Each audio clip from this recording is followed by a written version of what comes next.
And we are live. What is going on, ladies and gentlemen? I don't know what I'm doing with my hands, but Leicester City have won away to Randers 3-1. Now, coming into this game, you're thinking, okay, Leicester City are doing okay. Coming in at 3-1, Neil, you're going to put positive about them. I mean, we know the kind of quality they have as a squad. They're a decent, they're not the best team we've played. However, you'd be looking at that and I'm going, there's probably more negative. Again, I'm not going to lie, lads. I was falling asleep for a lot of that match. We've got, again, the Barnes goal in the second minute. Really good take. We started off really, really strong. We went into that game playing 4-2-3-1. And I'm thinking, right, what are we going to do now? How are we going to play? And I was surprised. I was surprised at how people will blame the pitch. And I don't think it was. Like, the pitch wasn't good enough, in my opinion. But we still made bad mistakes. It just seemed like there was no cohesion. Everybody was playing in their own different positions. We relied on certain players to get out. Again, the Barnes goal, well taken. Then the Maddison, again, it's great to see him get 2 goals. The free kick, I can't remember the last time Maddison had a free kick that was really like that level of like awesomeness that we could go, right, okay, cool. We can hit on to the next level. He was all right. Maddison was good. However, there's something that, again, people won't pick up on. We conceded 23 shots to Randers. If they could finish at all, they genuinely could have won that game. We were conceding left, right, and centre. So I'll bring up the statistics here. Randers FC at 43% possession. Shots, 23 conceded to Randers. Yes, it's at their ground and stuff like that, but at times they were carving through that midfield. Now, you consider the midfield that we do have. And I've sent you the link, my friend. I've sent you the link on the group chat and on your own chat as well. So have a look on Twitter. I don't know why it's not appearing for you. But there is something really weird at the moment. I mean, 23 shots is a lot of shots to concede. And everything, luckily for us, was going right wide. It was, I think they had 23 attempts, 6 on target. So it wasn't that great, to be honest. 23, I keep coming back to it and I was saying to Ant, we did the live stream, so if you want to go and check that out, make sure to go and check out Ant's live stream on his channel. Ant's Leicester fan channel. When we were doing the live stream, I was thinking, I was going, okay, we are playing that midfield duo of Tillemans and Ndidi was there, and they're a decent enough duo, them playing together. The problem is now, no, they can't stop it. Anything's just going through our midfield like there's no tomorrow, and it's so strange. It's really, really strange, in my opinion, to get that going. Because for me, it doesn't make sense why we're that bad defensively. Ant is here. I think he's a bit dark. There we go. I'll bring him in. Ant, mate, when we just did a live stream on your channel, we just went over it. 23 shots conceded. Well, again, up to you. What's your thoughts in general? No, it wasn't pretty, and let's be honest, on another day, they could have scored a couple of goals.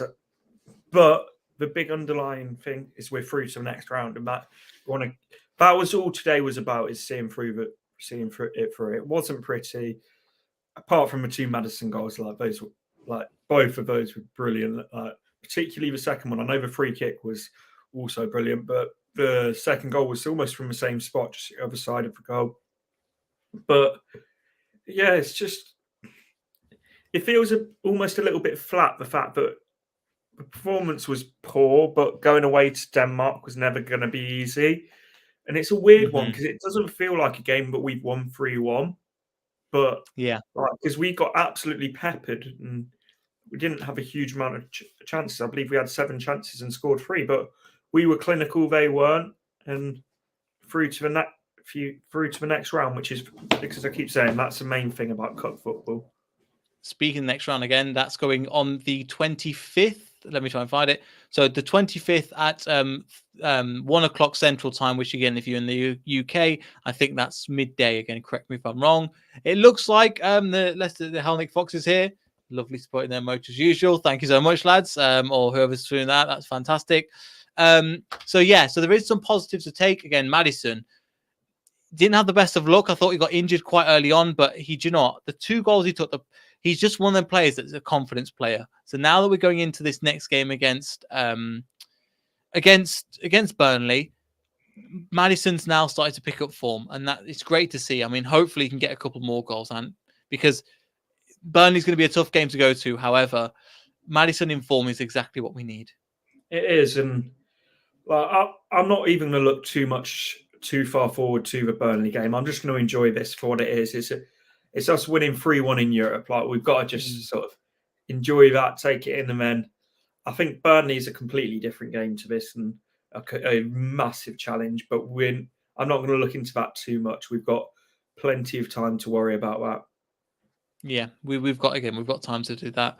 And again, so we'll bring you hopefully a Burnley preview, but again, we're a little bit busy this weekend, so we'll have to see quite a few videos on the channel, so make sure you check them out. In terms of that, Randers, again, I've just got a couple of times now, Randers missing sitter after sitter. I've got that once, twice. How are they not ahead? And Kasper Schmeichel, credit to him, I know that he was at fault for the goal, pulled off some decent saves for Leicester City in that half, in the whole game. Yeah, he had some, like, this is the life of a keeper. He did have an absolute howler of a moment. I know the pitch wasn't ideal for him, but it wasn't the best moment for Schmeichel. But he did pull off quite a few saves today. But all people will talk about is that moment for him, and that is just ultimately the life of a goalkeeper. Yeah, exactly. So again, exactly. We'll have to see what happens. I'm just looking at some of the people that we could get Ghent in the next round, which again, if I recommend, if anybody else goes traveling for a day out, Ghent is good. Roma, then we've got Copenhagen, Feyenoord, Rennes. There's quite a few places we could go to. So yeah, we will. So there's quite a few places for the next round. So we'll have to see again. We won't do a live stream for it, but we'll update you on Twitter. Make sure you follow the Twitter at this address. But yeah, I'm a bit perplexed on where to go to next because it's so strange. Because it's really weird to analyze this game. Maybe after doing a live stream or something, it's really weird to try and analyze this game post-match. But we're through 7 goals scored, and 3 conceded. Oh, sorry, 2 conceded. So 7-2 on aggregate will look really positive in terms of a statistic. It's like you said, though. It's unless you watched the whole 90 minutes, and you won't see sort of the full story of that. Because as you say, 7-2, you watch the highlights, and it sounds like we've absolutely peppered them. Brilliant sort of performance. But as I keep saying, cup football isn't about the performances; it's about the results, and that's the main thing. So, yeah, on to the next one, as they say. Yeah, on to the next one again, whatever that one is. Again, so Randers missing that. There wasn't really any standout players in general, really, apart from Madison, that really kicked on.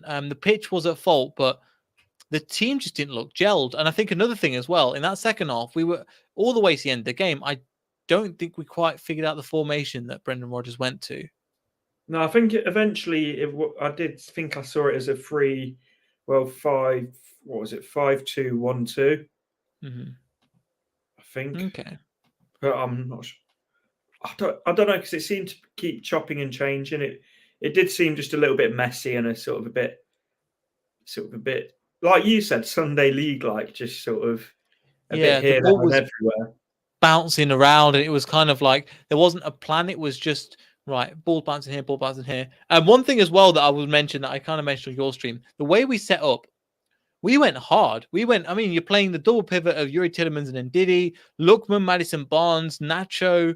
That front line is pretty strong. Yeah, he went stronger than I felt like we needed to, and we were saying that it was a huge risk throughout the game. But like he could well be shooting himself in the foot again with injuries and stuff. But it was strong. Like, I would have been very worried with the team that he had picked if we didn't go there and get a couple of goals. Exactly. So apart from that, I literally have nothing else to talk about, which is so strange. I think it's been a long week at work and getting stuff sorted, so I'm a little bit knackered. And any final thoughts before we finish? Because again, not convincing performance, but look, we're through to the final 8. We'll be interested to see who we get in the final 8, but now I think things are starting to get serious once you're in the final 8 now. They are, and as I think Ethan said, there's some seriously good sides that we could come up against. So I don't think like don't overlook, as we've said, this is not an easy tournament. But yes, it's the third tier sort of scraping the barrel of European football tournament, but there are some decent teams in it, and I think we've got to respect that. And there'll be other teams like Marseille, Roma. They'll be thinking exactly the same. Of they can go all the way. Once you get to the last 8, then there's teams that will be looking to.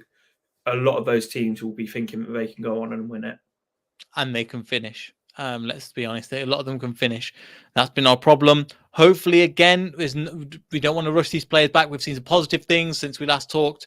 James Justin signed a new contract, which is obviously fantastic. I was so happy about that. Ricardo Pereira signed a new contract. You've got people like Wes Fofana's back in training as well. Now, I'm not expecting these guys to come in and save our season. However, these little improvements and will help, I think, hopefully.